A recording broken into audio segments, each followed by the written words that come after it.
উন্নয়নৰ এটা নতুন সংস্কৃতি আৰম্ভ হৈছে আৰু চাৰিওফালে কাৰ্বি আংলঙত যি এটা সময়ত উগ্ৰপন্থী সমস্যাৰে জৰ্জৰিত আছিল এই কাৰ্বি আংলঙত যথেষ্ট উন্নয়নৰ বাহ বতৰা চলিছে।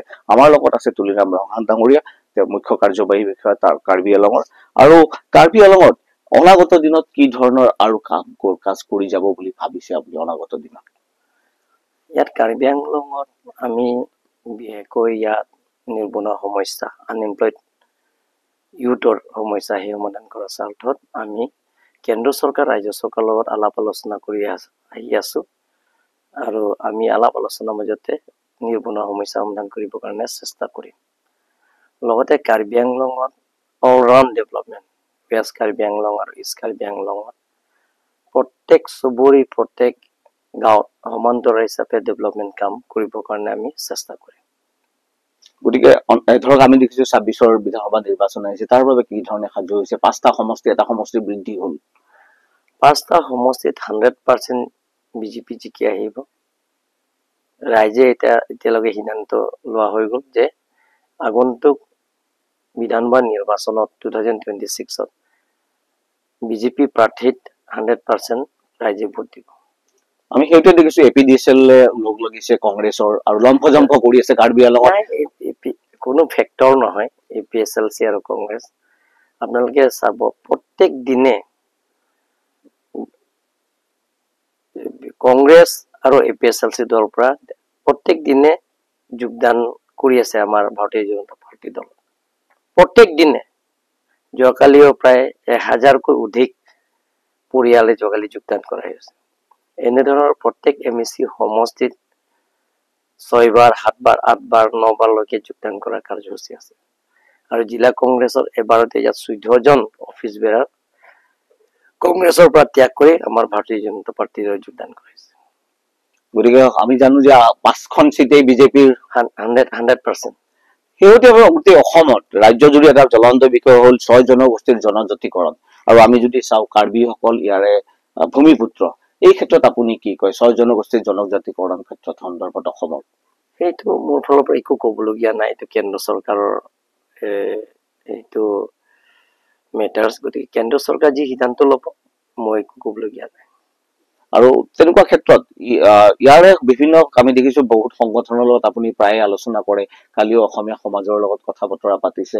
গতিকে ইয়াৰ সামাজিক সমস্যাসমূহ সমাধানত কি ধৰণে গুৰুত্ব দিছে? মই ইয়াত কাৰ্বি আংলঙত বসবাস কৰা স্থানীয় বসবাস কৰা 27 ট্ৰাইবছ আছে। ইয়াতে 27 ট্ৰাইবছৰ লগত আমি আলাপ আলোচনা কৰি সমস্যাবিলাক সমাধান কৰিবৰ কাৰণে আমি চেষ্টা কৰিম। যিবিলাকৰ জাতীয় সংগঠন আছে তেওঁলোকৰ পৰা আমি পৰামৰ্শ লৈছো আৰু তেওঁলোকৰ পৰা আমি আলাপ আলোচনা কৰিছো যাতে সমস্যাবিলাক আমি কেনেকে ধৰণৰ সমাধান কৰিব পাৰিম। যদি কাৰ্বি আংলং অট'নমাছ কাউন্সিল তৰফৰ পৰা যদি সমাধান কৰিব পাৰে তেন্তে আমি ইয়াৰ পৰা আমি সমাধান কৰিম। যদি নোৱাৰে আমি অসম চৰকাৰৰ পৰা আলাপ আলোচনাৰ মাজত আমি সমাধান কৰিবৰ কাৰণে চেষ্টা কৰিম। কাৰণ প্ৰত্যেক জাতীয় সংগঠনবিলাক ইয়াত আছে যাতে কাৰ্বি আংলঙৰ স্থায়ী শান্তি লগতে কাৰ্বি আংলঙত সকলো জাতি জনগোষ্ঠী বসবাস কৰা অঞ্চলসমূহ সমান্তৰাল হিচাপে ডেভেলপমেণ্ট কামবিলাক যাতে পূৰণ হয়, তাৰ কাৰণে আমি সকলো জনজাতিৰ লগত আলাপ আলোচনা কৰি সমস্যাবিলাক সমাধান কৰিবৰ কাৰণে আমি চেষ্টা কৰিম। শেহতীয়াভাৱে কিছু মাজে সময় 2-এবাৰ আমি দেখো যে অসমীয়াসকল কেতিয়াবা ক্ষোভ ব্যক্ত কৰে যে আমাৰ পূৰ্বতে আমি শান্তিত বাতাবৰণ কৰিছিলো, আজিকালি বহু ক্ষেত্ৰত আমি কিছুমান নাপাওঁ। গতিকে তেওঁলোকৰ ক্ষোভবোৰ স্বাভাৱিক, তেওঁলোকক কেনেকে প্ৰশমন কৰিব চেষ্টা কৰিছে? মানুহে এইটো যিবিলাক সেইবিলাক কথা ওলাইছে সেইটো কিন্তু চৰকাৰৰ লগত তেওঁলোকৰ সমৰ্থন নকৰা ব্যক্তিবিলাকে এনেকে কৰিছে। বেছি সংখ্যক কাৰ্বি আংলঙত বসবাস কৰা 90% ইয়াত স্থানীয় বাসিন্দা সেইবিলাক কথা নকয়। ইয়াত সকলো জাতি জনগোষ্ঠী বিলাকে আমি আলাপ আলোচনাৰ মাজত সমস্যাবিলাকৰ আমি সমাধান কৰিবৰ কাৰণে চেষ্টা কৰিম। আৰু সকলো জাতি জনগোষ্ঠী ইয়াত কাৰ্বি আংলং বসবাস কৰা আমি যিকোনো আঁচনিবিলাকৰ আলাপ আলোচনাৰ মাজতে আমি আঁচনিবিলাক গ্ৰহণ কৰোঁ। গতিকে সেইবিলাকত তেওঁলোকে 1-2জনমান কোনোবা মনোসজা কথা ক'ব পাৰে আৰু অপপ্ৰচাৰ ধৰণৰ এইটো ক'ব পাৰে কিন্তু বেছি সংখ্যক 90% মানুহে ইয়াৰ স্থানীয় বাসিন্দা তেওঁলোকৰ কিন্তু আমাৰ লগতে সমৰ্থন কৰিছে বা ভাৰতীয় জনতা পাৰ্টি নৰেন্দ্ৰ মোদী আৰু ডক্টৰ হিমন্ত বিশ্ব শৰ্মাৰ নেতৃত্বত টিম কাৰ্বি আংলং বিজেপি নেতৃত্বতে মানুহবিলাকক সমৰ্থন কৰিছে শেষ প্ৰশ্ন অনাগত দিনত কাৰ্বি আংলঙক কি ধৰণে উন্নয়নৰ স্বাৰ্থত আগুৱাই লৈ যাব ইয়াত শান্তি স্থায়ী শান্তিৰ লগতে কাৰ্বি আংলঙত আমি চুকে কোণে সমান্তৰাল হিচাপে ডেভেলপমেণ্ট কাম কৰিব কাৰণে আমি চেষ্টা কৰিম যেতিয়া স্থায়ী শান্তি হোৱাৰ লগে লগে আমি কৰ্ম সংস্কৃতি ৱৰ্ক কালচাৰ সেই ৱৰ্ক কালচাৰটো আমি সমাধান কৰিব পাৰিম আমি কাৰ্বি আংলঙত